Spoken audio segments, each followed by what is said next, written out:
बिहार को special status देने पर सियासत तेज हो गई है। नीतीश कुमार ने विशेष राज्य के दर्जे की मांग को लेकर केंद्र को प्रस्ताव भी भेज दिया।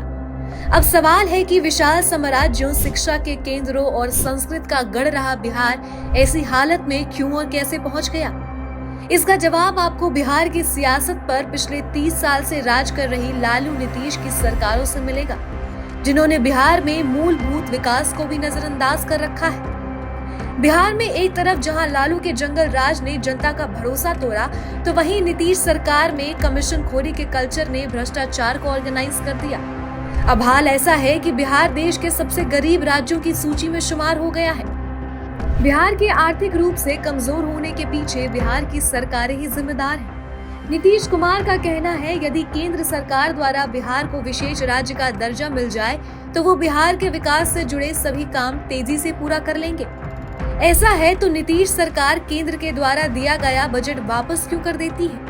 दरअसल परियोजनाओं को पूरा करने के लिए केंद्र सरकार जो बजट देती है उसका 40% भी इस्तेमाल नहीं किया जाता। ऐसे में विशेष दर्जे की मांग कर रही नीतीश सरकार को अधिक राशि की जरूरत क्यों है?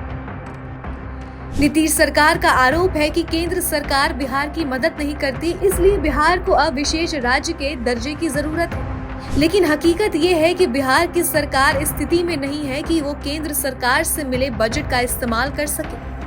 वह हर साल केंद्र से मिले बजट का बहुत बड़ा हिस्सा वापस कर देती है। चलिए नीतीश कुमार की इस मांग को सियासी आईने से देखते हैं। इसकी वजह चुनाव से पहले मांग को हवा देना है। दरअसल 2010 में पहली बार नीतीश कुमार ने तब इस मुद्दे को उठाया था जब बिहार में विधानसभा के चुनाव होने थे। मतलब साफ है, अगर केंद्र सरकार ने बिहार को विशेष राज्य का दर्जा नहीं दिया तो 2024 के लोकसभा और 2025 के विधानसभा चुनाव में नीतीश कुमार और लालू यादव घूम घूम कर लोगों को बताएंगे कि कैसे सूबे की तरक्की में केंद्र सरकार बाधाएं खड़ी कर रहा है।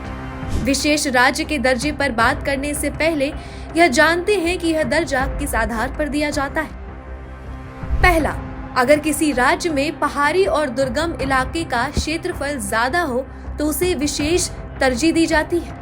लेकिन 94,163 वर्ग किलोमीटर वाले बिहार में केवल 6,764 वर्ग किलोमीटर का ही क्षेत्र पहाड़ी है। दूसरा, किसी राज्य का पड़ोसी देशों से लगे समृद्ध क्षेत्र में स्थित होना।